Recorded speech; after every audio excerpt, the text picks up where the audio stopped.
Okay, I want to apologize for not recording the first 5-6 slides, but at the end, for those who would like to, I will be able to stay on and do the first 5 slides. So I wanted to go over some Hebrew words regarding giving us insights to the Jewish attitude of voting.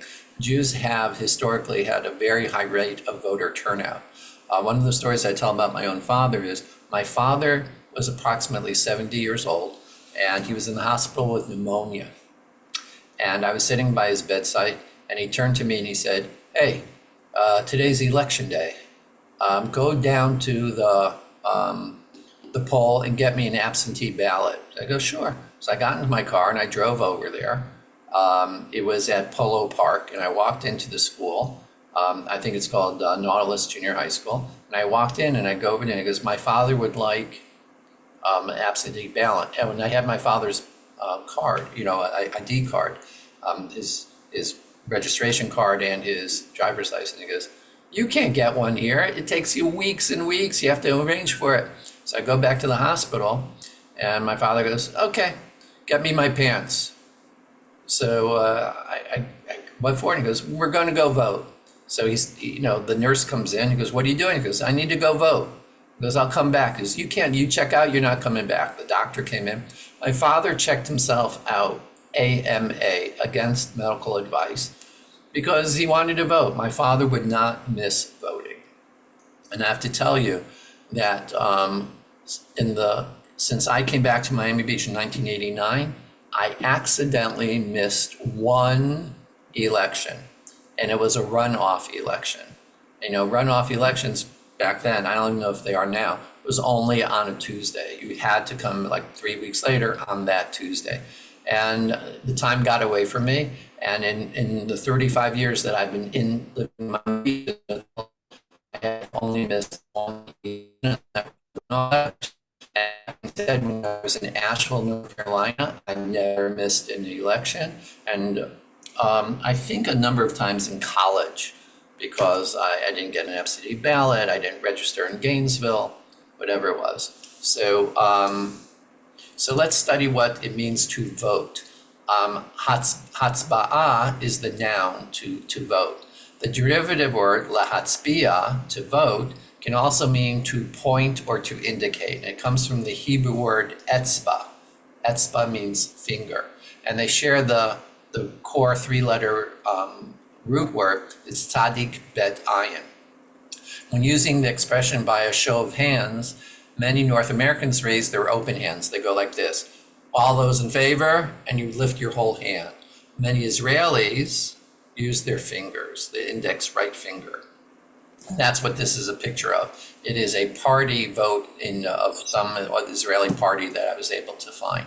In Israel, they vote with a finger. I think I have a couple of Israelis. If they want to shout out, I think it's a cultural thing. But it has, latzbia means you point, and to raise your hand and vote. So interesting. Who do you vote for? We're voting for Nasi, for the president. Now, the word comes directly from the Torah, describing leaders from the 12 tribes, Nisiei Ha'edah, the leaders or the presidents. Modern time, it's president. It shares the 3-letter root word nun, shin, aleph.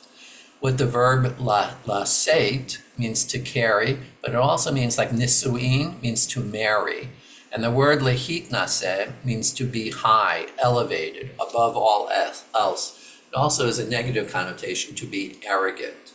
But also, it is related to the Hebrew word masah, which means a burden. It also, in the later prophets, the word is also used for a type of prophecy. So now, the word nasi, if you think about it, when Eliezer ben Yehuda basically brought Hebrew back 120 years ago, when Hebrew was coming back in the land of Israel, there were a lot of words that had to be invented. I think we had this conversation last time I taught a class on last Wednesday. So for example, the Hebrew word for electricity. As you know, electricity did not become worldwide until the early 1920s. And all of a sudden, they needed a Hebrew word for electricity. So Eliezer ben Yehuda scoured the Tanakh, the Jewish Bible, and he found a word relating to the luminescence of Ezekiel's chariot, a flying chariot that had lights that illuminated it. And the term in the Hebrew, in the prophecy of Ezekiel of the chariot, it's called Maseh Merkavah, they use the word chashmal. And if you look at the early JPS translations in the 1920s, they used, how did they express this luminescence? They called it electrum. Interesting. Before electricity, there was something about luminescence, some type of electrical light. So when in English it became electricity, but in Hebrew they used that word chashmal. So when we were looking for a word in modernity for a leader of a country, the word nasi came into use. And again, what is the word nasi? Yes, it means colloquially, it means the president. It's someone who carries something, someone who marries, and when you get married, what do? A dedicated relationship where you sacrifice for each other, to lift up, to be arrogant, but also a person that has a burden. Prophecy, I'm not exactly sure how I could read in the word prophecy into the necessity of being a president. If I had prophecy, well, I don't know. Personally, I think Trump has prophecy because he keeps on telling everyone he's going to win. So maybe he's presidential, he has prophecy, he knows who's going to win. Rabbi, I have a quick question. Just in terms of the shoresh, one has a nun and one has a mem, but you still say that they're still the same or they're derivative? Right. So what happens is in Hebrew, when you go from reflexive to indicative, you can change letters. Again, what linsoa means to carry something. Vahi bin soa Haaron, and when they carried the ark, Vahi bin soa Haaron vayomer Moshe, and when they would carry, what do you carry? And the answer is you carry a burden. Linsoa masa. It also means to travel, no? No, that's different, spelled differently. Different spelling, yeah. But that, okay. okay, it's with a samach, but there you go. Keep on trying, I love it. And also, I'm in full screen, so I can't see if people are raising their hands or anything. So just shout out. Now, here's an interesting word. Manhig means to be a leader. What does it mean to be a leader? A manhig shares this three-letter root word, nun, he, gimel, with the words, that means nahag is a driver, a person who drives a car. Linhag means to steer. Minhag is a tradition. Like, what's your tradition regarding wearing tefillin during Chol HaMoed? Well, my minhag, my tradition, is not to wear tefillin during Chol HaMoed, Passover, and Sukkot. The hitnaheg means to behave. Hanhaga means what a person's behavior. So if you think about it, a leader has to drive the community. He has to direct the community. And it has to be day in, day out. And also very important, a leader has to have proper behavior, which is seriously an election campaign issue, our leadership's behavior. And I personally think rightfully so. Your behavior to your wife, to your children, to how much money you give to charity, your intimate behavior should be an open book if you want to be a leader, because it gives insight to how you're going to handle things once you become that leader. It was Rabbi Kalman Packhouse of blessed memory from Esha Torah that shared with me something like 20 years ago or more. It was actually in his Shabbat Shalom facts, and it was something like, be careful of your thoughts, they become your ideas. Be careful of your ideas, they become your words. Be careful of your words, it becomes your behavior. Be careful of your behavior, it it becomes your personality and your character. Be careful of your character because that defines your life. So I believe if you want to be a leader, then your hanhaga, your behavior, you should be an open book. Do I think that candidates should open up their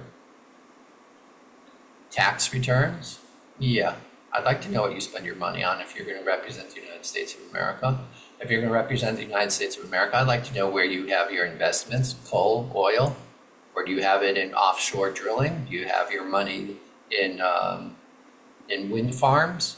I'd like to know that before I vote for you. So that's an interesting attitude, partially my own, partially you can see from the root words how we want or expect our leaders to behave. Now, the next word is the noun, elections, bechirot. Bechirot shares the three-letter word with achar, which means also chosen. Livchor means to choose. Bechira is your choice, and nivchar means chosen. For example, I saw on a lot of the etrogim, if they came from Morocco, that they were called nivchar. Nivchar. No, it had a nun. Nivchar, it was chosen. Okay. That's why that's why I mentioned the ones from Morocco. And I wasn't exactly sure, but that's why I was specific. Thank you, Ahuva. It's interesting. Was it nivdak and they would choose nivchar? That's very interesting. So, yeah, and it was a sticker, and I didn't understand how it was consistent. So let's go over what the choice. Yeah, the choice chosen. Bechirot, elections, means to choose your choice, and that person becomes the chosen. Now, mistakenly, you shouldn't say bechor, which is the first. Oh, that's a typo. Firstborn. That's different. Bechor, firstborn, is spelled differently than bechor, which means to choose. So I apologize for that type. There's quite a few typos there. But that's what happens when you work on these things very late at night. Okay, so let's move ahead. We have a couple more Hebrew words that I thought we should understand because it relates to how a Jewish person is supposed to prepare to vote. A candidate is mu'amad. Mu'amad shares a three-letter word, amed, amad, which every Hebrew day words, including la'amod, to stand. The amidah, what's the prayer that we do 3 times a day? It's called the amidah because we stand. It literally means the standing. By the way, I stand at the amud, which is in Yiddish called the stender, or the podium. So you see that all these words have to do about doing what? Standing. There's a phrase, emdat hatzba'ah, which means the voting booth. Now, also, what's really interesting is that why would mu'amad, a candidate, why would it be standing? So the first thing is that when you are chosen, let's say, for example, you're at a committee meeting, what do you have to do? You have to stand and accept your role. You also have to stand when you promise or you take an oath of office. So there's a whole concept also in English, even in English, I should say, even English, you have to be a stand-up guy, a stand-up person, a person who stands up for what is right, a person who's willing to, I'm sorry? Amidah. Amidah, exactly. Here it is right here. Absolutely correct. Amidah means you're standing up. It's also a position of respect. So here are all the words that are associated with a candidate. Standing, to stand, the davening prayer, durable, and a voting booth. So you see in Hebrew, all these words are interrelated because it's supposed to give us an expectation of who we should be voting for. A person who's got good standing, a person who's a stand-up type of person, a person who stands before God and prays, a person who's durable. So you see what is supposed to guide us in our decision-making process. The Hebrew word for the parliament is Knesset. The Knesset is the legislative branch of the Israeli government. It shares the three-letter word knas, which means Beit Knesset means a synagogue, a house of assembly, a house of gathering. Convention is actually, kenes is a convention. Nes is a miracle. Knisa is an entrance. So when we think about parliament or the elective branch, like Congress, what are we supposed to think of? What words in our culture are supposed to guide our relationship to how we vote for our parliamentarians, to our congressional leaders? Synagogue, convention, miracle, entrance. These are words that are supposed to mold our attitude. Who's going to be our best congressional representative or our best senator? So again, this is supposed to give us insight on how we're supposed to vote. Rabbi, Yes. Is Knesset related to Nasi? No, it's spelled differently, but I like the way you're thinking. Very good. So let's get to some text. Let's get to some text about how a ruler is supposed to work. Rabbi Yitzchak, this is from Barachot, page 55, Amud Aleph. A ruler is not to be appointed unless the community is first consulted. Amar Rabbi Yitzchak, ein ma'amidim. We don't elect, we don't make a person stand up. Parnas ala tzibor, a leader over the community. Ella im kain im lachim batzibor. Here it is. And what's the origin?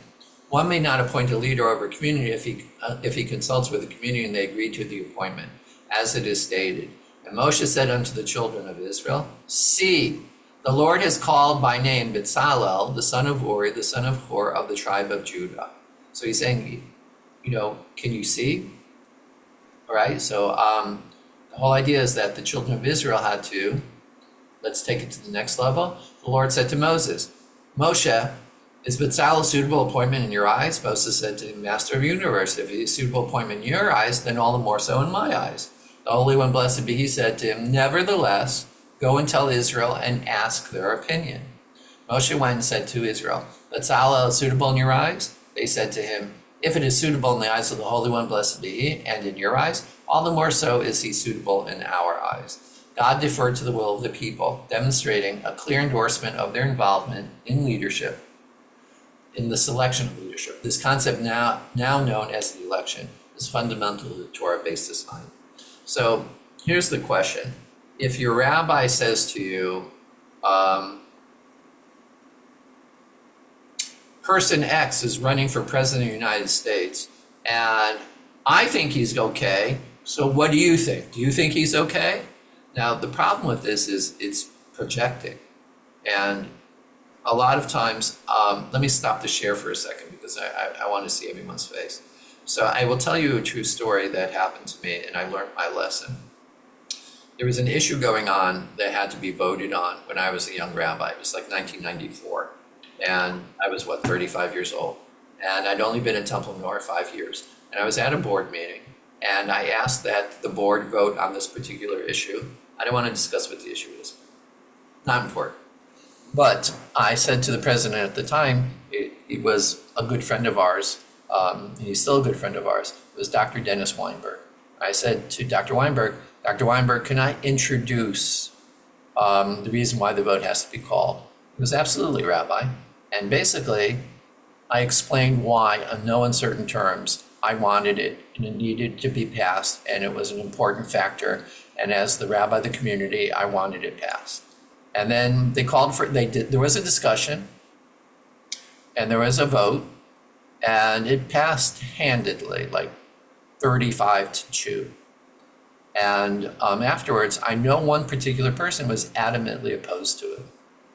So I went over to them and I said, did I change your mind? He goes, no. So then why did you vote for it? He goes, you're my rabbi. And I wasn't going to vote against you in public. If it would have been a private, a secret ballot, I would have voted my thoughts. But you're the rabbi, I'm not going to insult you. So is that what just happened in this Torah situation? Where God said to Moshe, yeah, I've chosen Bezalel, is he okay? And he goes, well, God, yeah, I'm not going to contradict you. Well, go ask the people. And then Moshe goes to the people and says, listen, God chose him and I'm coming to you. Like, well, if it's good enough for you, we're not going to contradict you. But in theory, this is what the answer is. Did the children of Israel ever yell and scream at Moshe Rabbeinu? They don't need an invitation to yell and scream at Moshe Rabbeinu. They rebelled 10 times against God and Moshe Rabbeinu. And if they didn't like Bezalel, they would have said something. They still had free choice.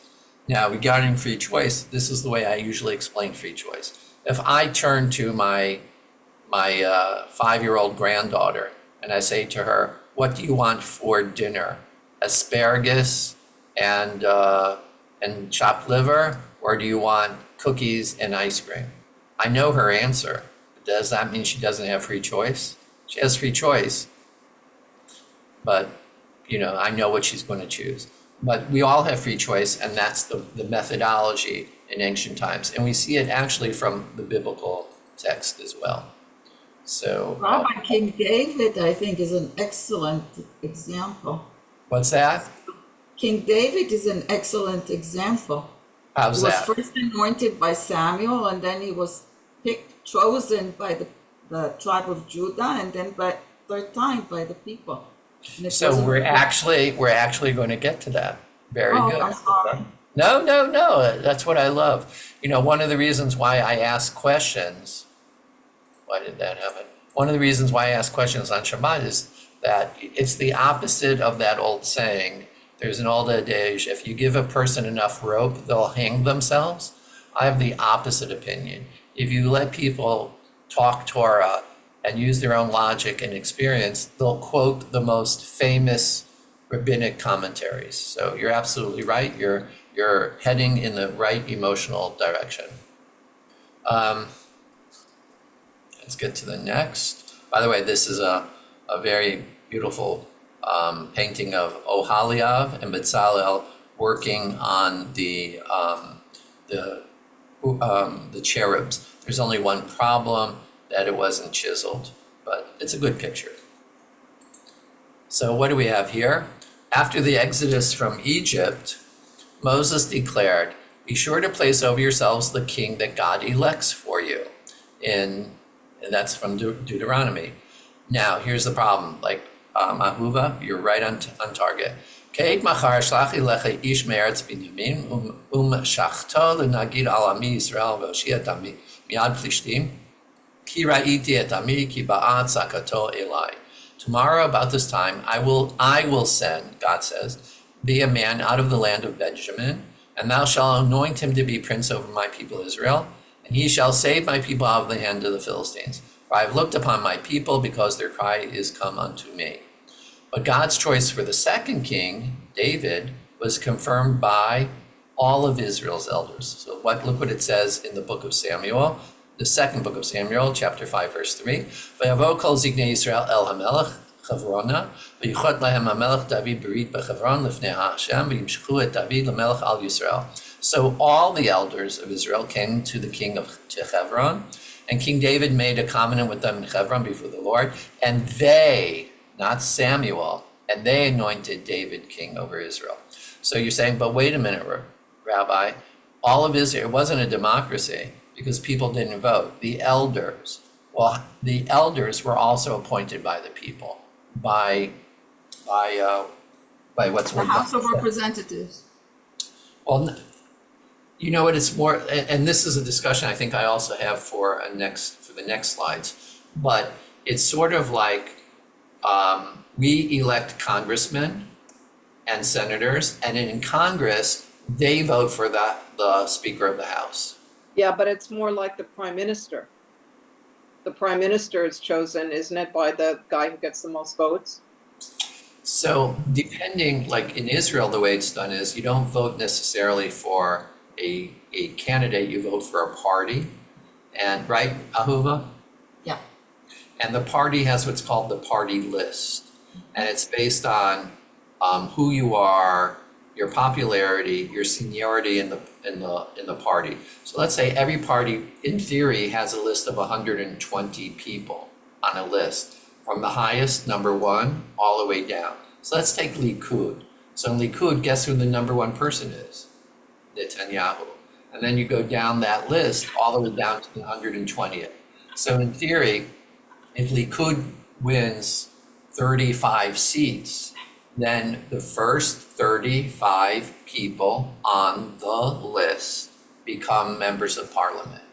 And Netanyahu, because he's the number one, has the right to then become the prime minister if he can get together 61 seats.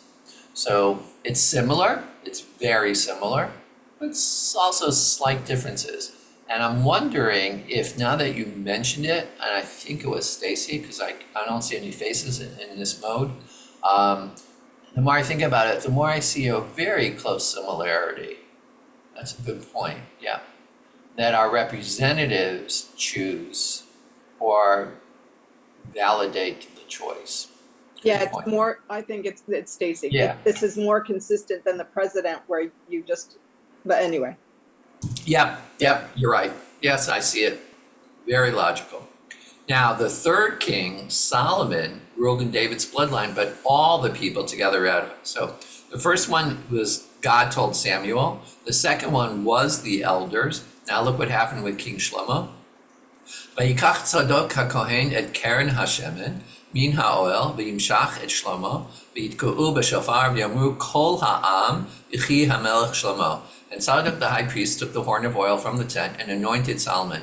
And they blew the ram's horn, and all the people said, "Long live King Solomon." They ratified it. Interesting. So there seems to be a transition from God choosing, the elders ratifying it, and then all the people voting. Three different. The first king of Israel, Saul, was only by God telling Samuel. The second king, David, was by the 70 elders. And the third level was the anointing and ascension of Solomon, which was by all the people. And you see this in the text. The first one is, I will send. The second one is all the elders, and the elders anointed. And the third one was all the people. A form of democracy prevailed in the Sanhedrin. Any questions? Okay. A form of democracy prevailed in the Sanhedrin where the weightiest matters of Torah law were decided by vote. This is fact. The principle of following the majority, Lahatod Acharei Harabim, has remained a guiding force in arriving at halachic decisions. When you have a tribunal, it's, by the way, a Sanhedrin, a Beit Din is always an odd number, and everyone must vote. You cannot abstain. You can recuse yourself, but that has to be done before the trial or before the sitting in judgment, and an odd numbered rabbi has to join. In Numbers 11, we read how Moshe, the reason is because in case of a tie. In Numbers 11, we read how Moshe had grown tired of leading the people on his own and asked God for some assistance. God replied, "Assemble for me 70 men of the elders of Israel, whom you know to be the people's elders and officers." So there are 70 people that were already what? Accepted by the people, elected, so to speak. And you shall take them to the tent of meeting, and they shall stand there with you. And I will come down and speak with you there, and I will increase the spirit that is upon you, and you will bestow it upon them. And then they will hear the burden of the people with you, so that you need not bear it alone. It's from the book of Bamidbar. But most importantly, the people's elders and officers, Shomrim v'Shotrim, they already been appointed.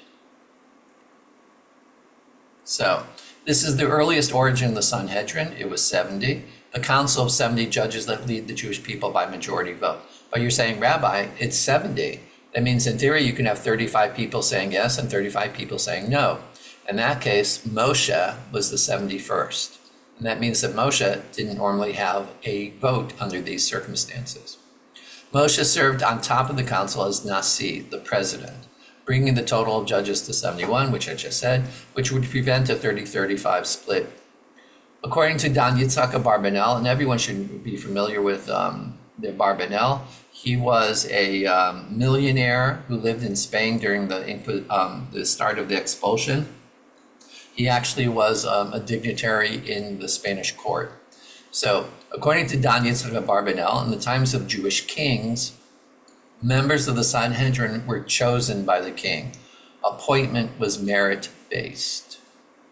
So it's sort of like the Supreme Court today, that they're appointed. I think it's the president appoints them, and then they have to be ratified by the Congress. In later times, during the times of the kings, there was no ratification. The king appointed the Sanhedrin. In latter times, the Nasi, in consultation with the rest of the court, would fill vacancies as they arose. When a Nasi would die, that's the head of the Sanhedrin, the members of the court would choose someone from among themselves to replace him, usually based on seniority, but frequently based on merit. One of the most famous stories about that is Rabbi Yeshua. The story is that in the Passover Haggadah, he says, Hareini kebein shivim shana. Behold, it's as if I was 70 years old and I have not been able to prove the recitation of the Exodus story should be at night. Remember that paragraph? So the rabbis asked the question, why does it say, behold, it is as if I was 70? You're either 70 years old or you're not 70. So it turns out he was 18 years old. But when he ascended he was such a brilliant scholar, he was an Elui, which means he was a prodigy. And when he became the head of the Sanhedrin, overnight his hair turned gray. Why? So that people would respect him. So that's why I said, behold, it's as if I'm 70. So the idea is that although it was usually merit, although it was frequently seniority, it was frequently also merit. It wasn't about your age, it was if you deserved to be the head of the Sanhedrin. By mandate in the 2nd century, the Nasi was chosen from the Pharisees, that's the rabbinic party, while the Av Beit Din was chosen from the opposing Sadducees. So the idea was that there was a desire to be nonpartisan.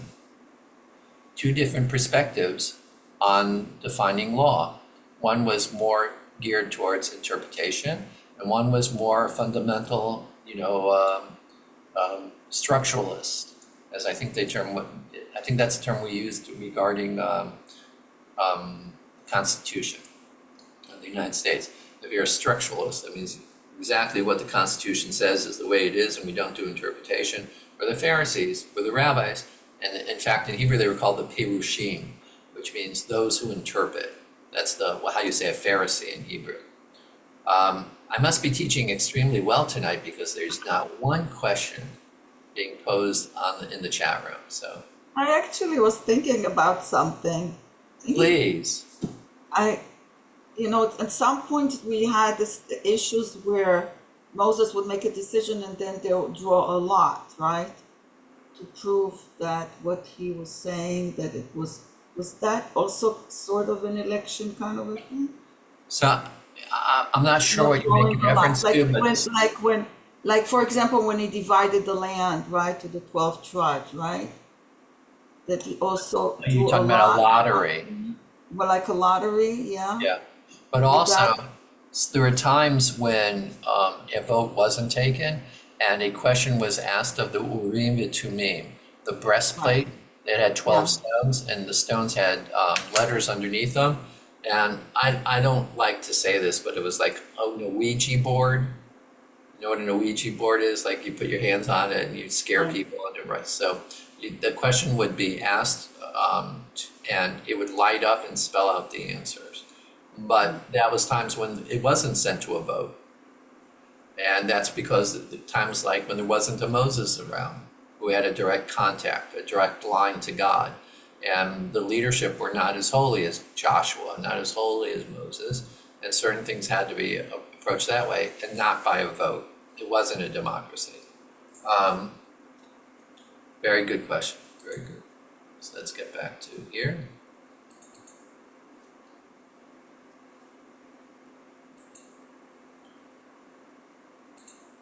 Okay, so here we go.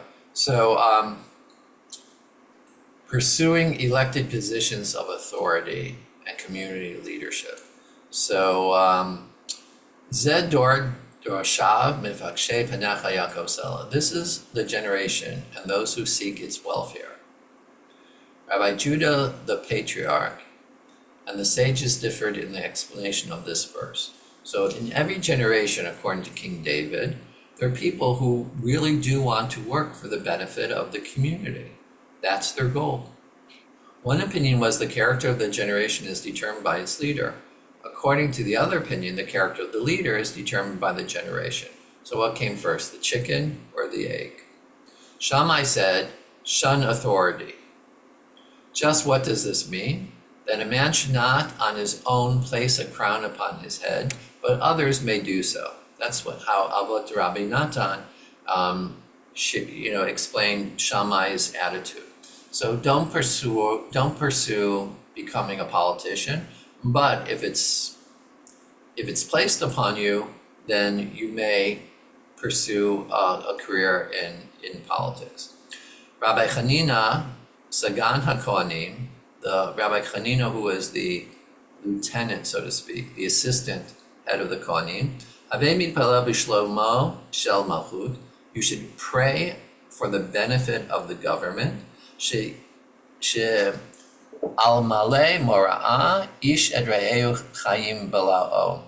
You gotta pray for government, because if not for the government or the fear of government, people would eat one another.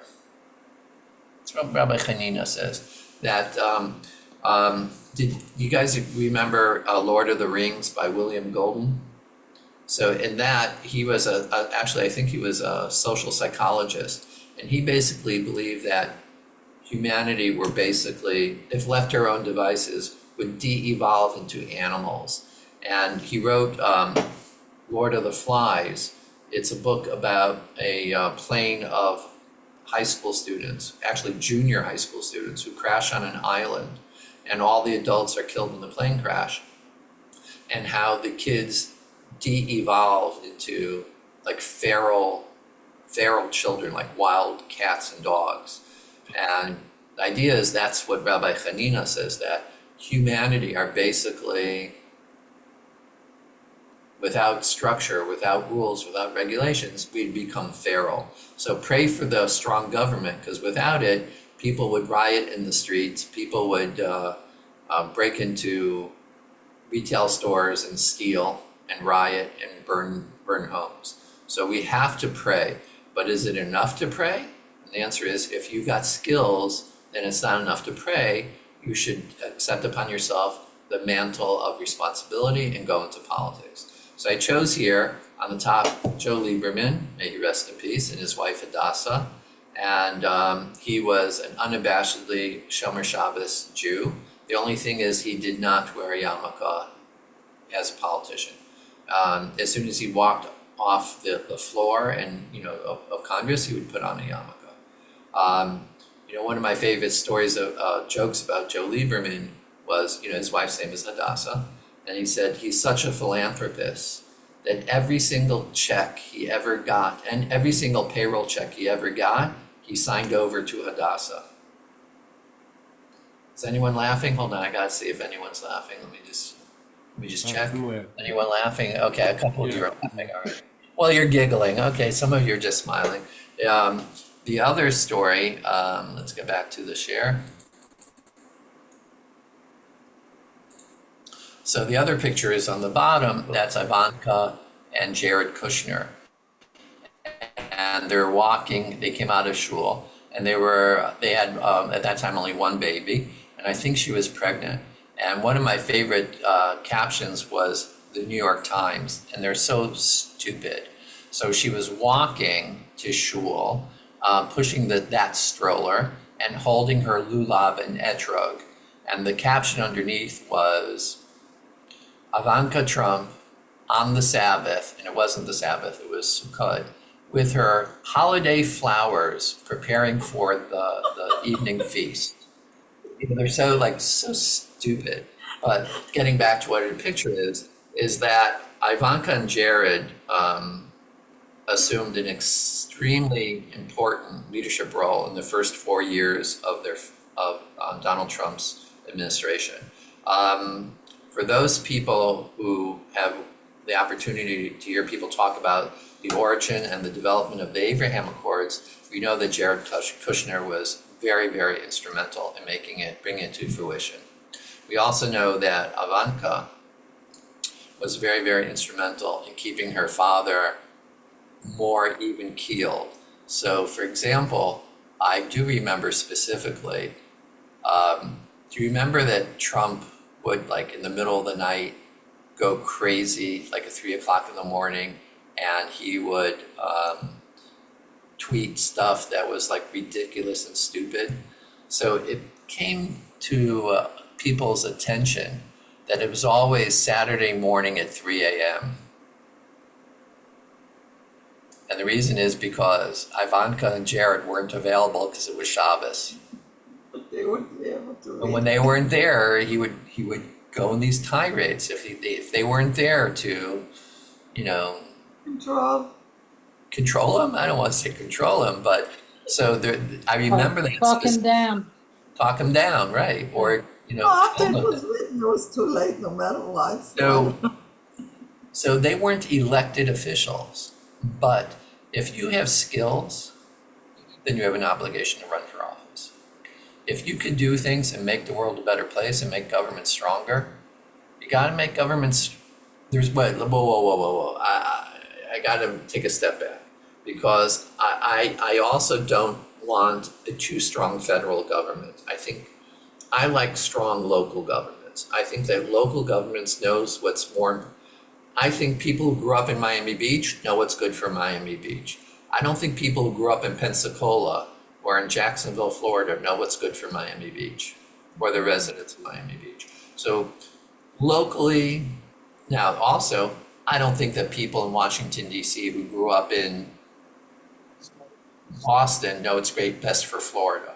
So I'd like a federal government that wasn't so controlling of every little thing.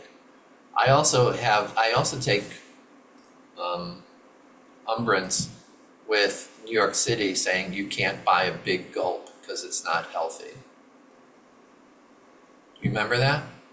In New York City, you cannot buy a big gulp. You know what a big gulp is? 7-Eleven, I think it's 60 ounces. And it's also like, I think it's like 2,000 calories. And it's all sugar. That was a Bloomberg thing. Right. So I am adamantly opposed to that.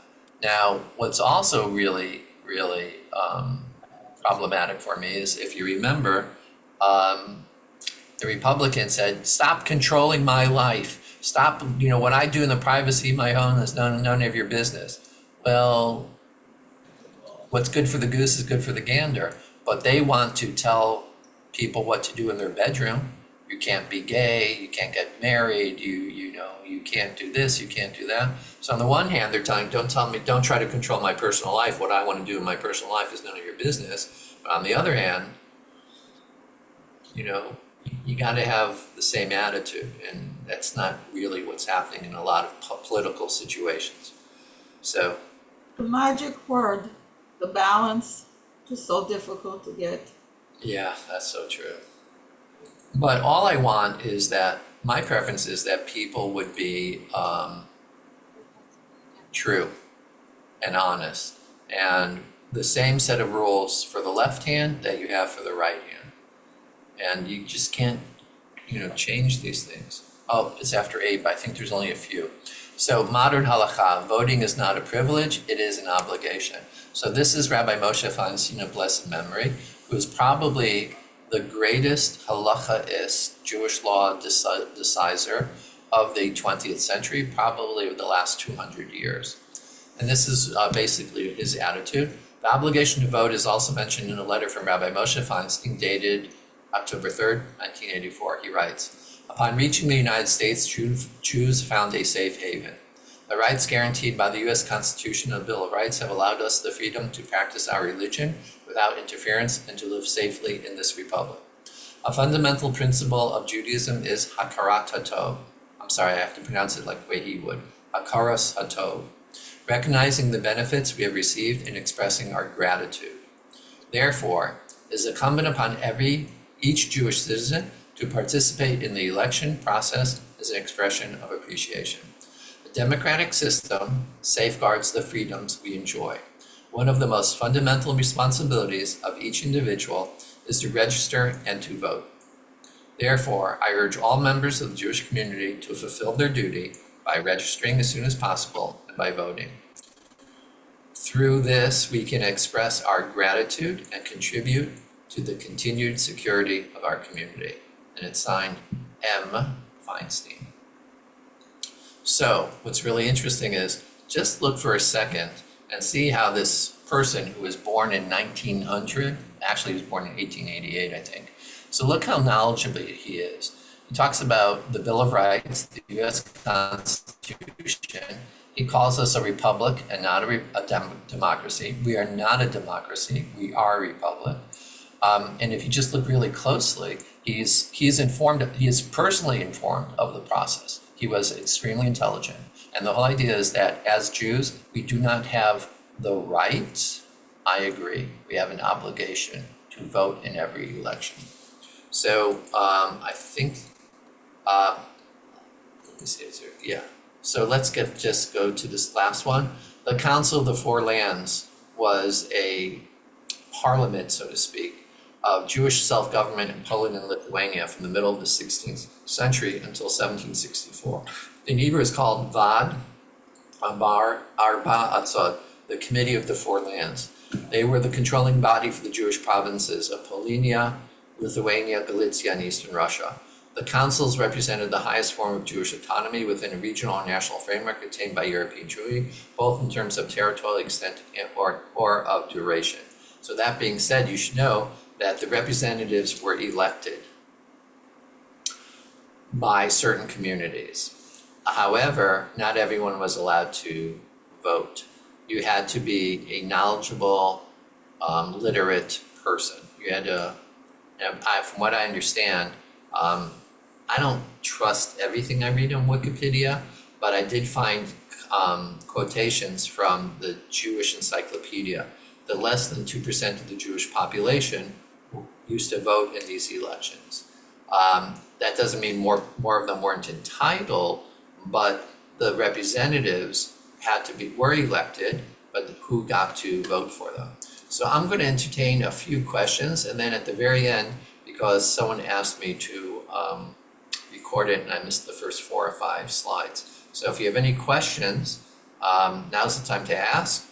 And then let's also, before I go to sleep, I'm gonna say a little prayer that the best person wins, and that whoever wins, that there should be peace in our country, there shouldn't be animosities, and that whoever wins should be able to be magnanimous in the process, and and whoever loses should likewise be magnanimous, and that tomorrow our country, regardless of who wins, should come together, and that we should all learn to abide by the process, but more importantly, that we should do our best to accept one another's regardless of their political affiliations for the way we would vote.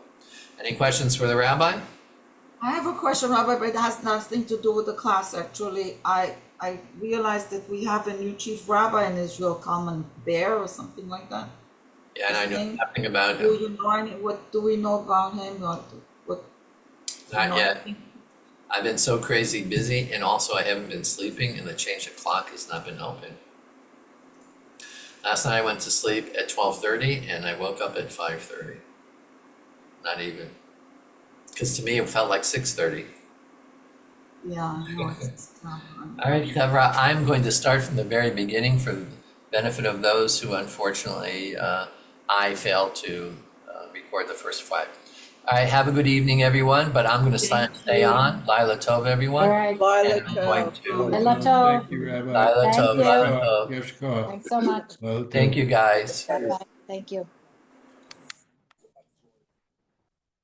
So again, I apologize for not recording the first few. Voting the democratic process in Jewish history and halakha. So the question was, this is why I chose the title for tonight, because rabbis, it mirrors there are a lot of PR of Jews voting for Trump. And specifically what was really interesting is that I Googled it and I found these pictures. So on the right, you have pictures of, these are Litvishes Jewish young men. They're young men, and they don't have beards, and they don't have payas because they're Litvishe yeshiva guys. But on the picture on the left, you see these Hasidic guys wearing, MAGA hats. Why are they Hasidic? Well, this poor guy can barely grow a beard, and they all have payas. They're all wearing MAGA hats. And on the bottom, these aren't, Hasidic, and they're not yeshiva guys. They're just Jewish people. A few of them are wearing yarmulkes, and they're holding up a Trump sign. So according to this, it would look like, wow, Jews are really voting for Trump. So closer, wait a minute. It's not that Jews are voting for Trump. It's that Orthodox Jews are voting for Trump. So I then, I have to do the same thing. I Google Jews voting for Harris. And this is what I got. Now, I want to do a little disclaimer in that much that when you Google something, when you search the web, your search history affects what will come up. So my algorithm, so to speak, it tainted my search because of things that I've been Googling and searching over the years is manifested. Maybe if you were to Google Jews for Kamala Harris, something else would come up. But this is a little disclaimer when I show you what did come up. On the far left is a picture of Kamala Harris, and it says Mamala, Mamala, Mamala, which she tells us is what her two stepdaughters call her. In the middle, it has a Shechianu, Baruch atah Hashem Elokeinu melech haolam, Shechianu v'kimanu v'yaganu l'zman hazeh. I voted. This has nothing to do with Kamala Harris, but it's Hebrew and voting in America. But somehow it's associated with the search Jews for Kamala Harris. On the right, this is 4 years old. It says, Baruch Hashem, thank God, Biden-Harris 2020. It's 4 years old. And on the bottom left, it is a picture of the first gentleman, Doug and Camilla, and they're lighting the menorah last year in their private residency in Washington, D.C., where the vice president lives. And on the right, it is a picture of lighting the menorah in the White House with Doug. I'm not sure what year this was. But the whole idea was there's something missing in at least the pictures that popped up when I searched for Jews for Kamala. There's no pictures of her with Jewish people. There seems to be, a Jewish man to the far right wearing a yarmulke, but there are no pictures of her with yarmulkes. Now, before you think that this is indicative that Jews are not voting for her, it is estimated that more than ever, Jewish turnout for Trump will be as high as 35%. But that means that 65% of registered voters of Jews are going to vote for the Democrat candidate, which is Kamala Harris. So it's very interesting that also majority of those voting for Kamala Harris are not Orthodox. They are conservative and Reform Jews. And the issue is that when they take pictures or express support for Kamala Harris, they're not going to be identifiably Jewish. They're not wearing black hats, they don't have payas, they're not wearing a sheitel or a wig. And therefore, these pictures don't necessarily represent the reality, but I will tell you that Gal Yashar, who was in our class tonight, she sent me a really interesting video.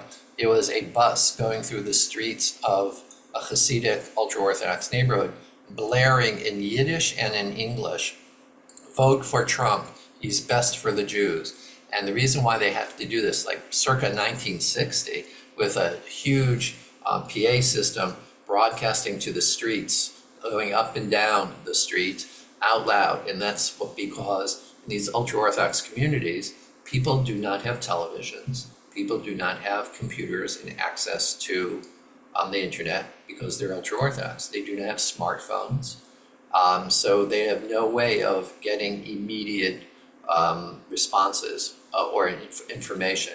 Also, it's really interesting that if you go to Israel, to the ultra-Orthodox communities, similarly, because they don't have internet, because they don't have smartphones, and they have no way of necessarily getting immediately access to important notifications, that throughout the Jewish communities that are ultra-Orthodox in Israel, like B'nai Brak, Mea Sharim, that there are walls where they literally plaster announcements like right out of the 1920s and 30s. If you've ever been to places and they say, you'll see a warning on a wall, post no bills.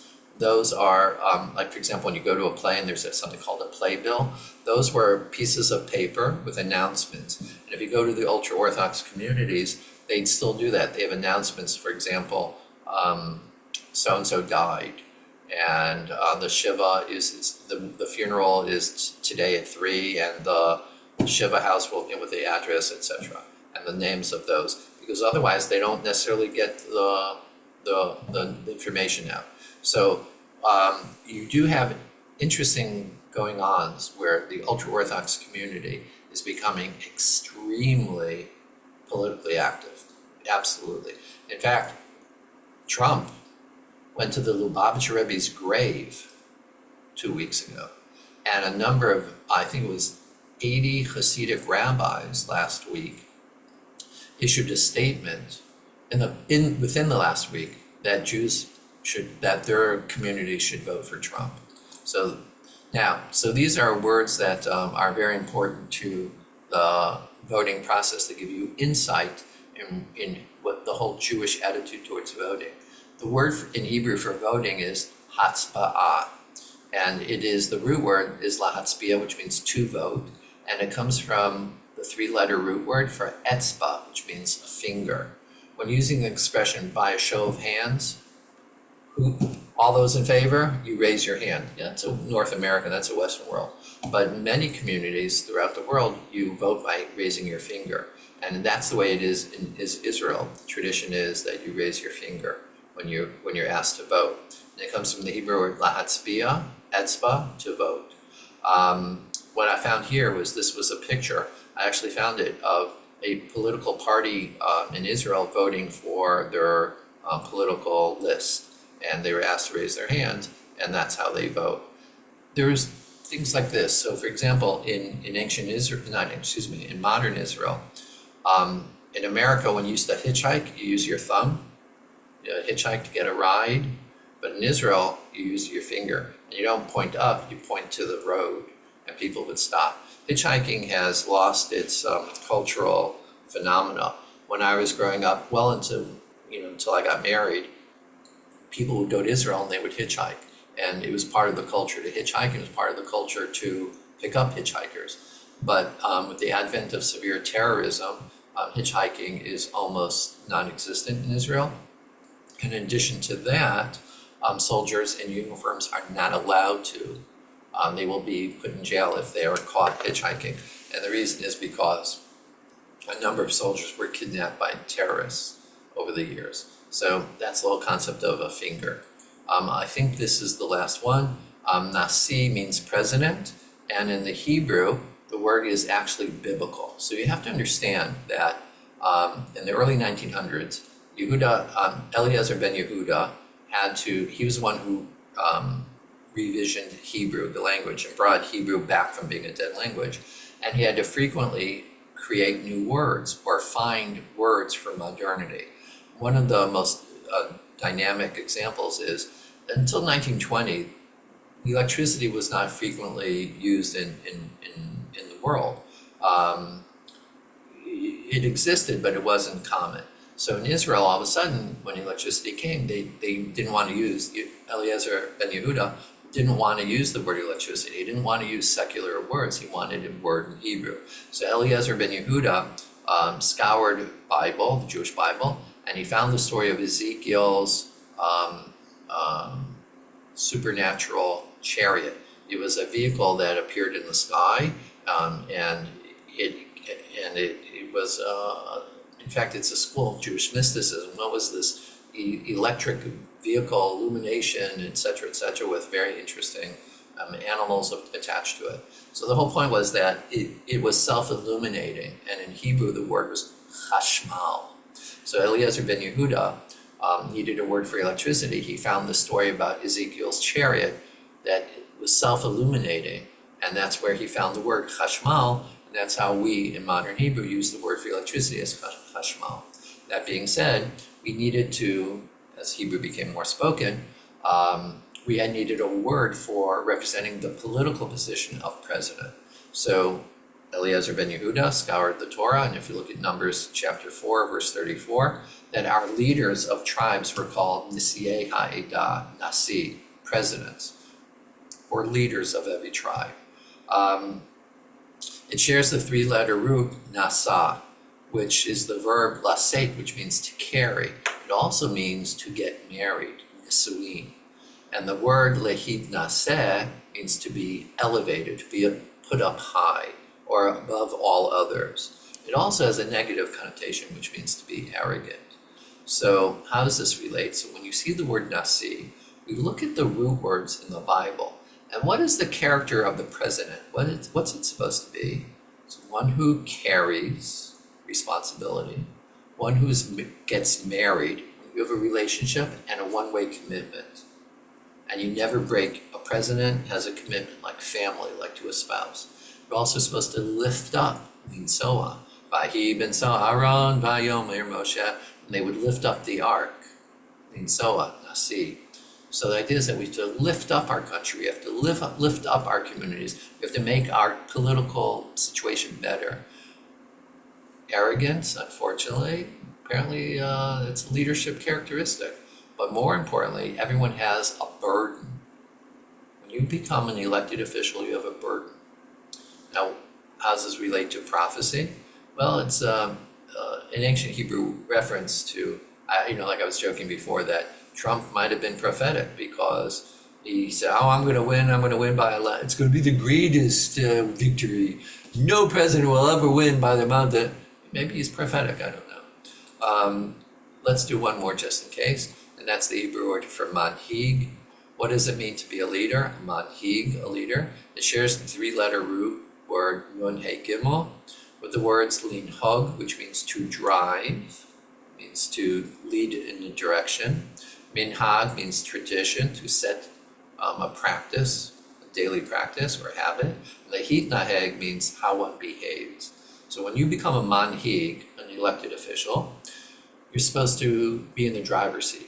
You're supposed to direct actions and deeds and establish proper habits by acting appropriately. And I think that in itself is a great lesson that how we should be making a decision on who we vote for. So I apologize for not recording the first 5 or 6 slides, but I think everyone now has them down. So have a good evening, everyone, and God willing, we'll see you in Minyan tomorrow morning. Hello, Regina. You're muted, so.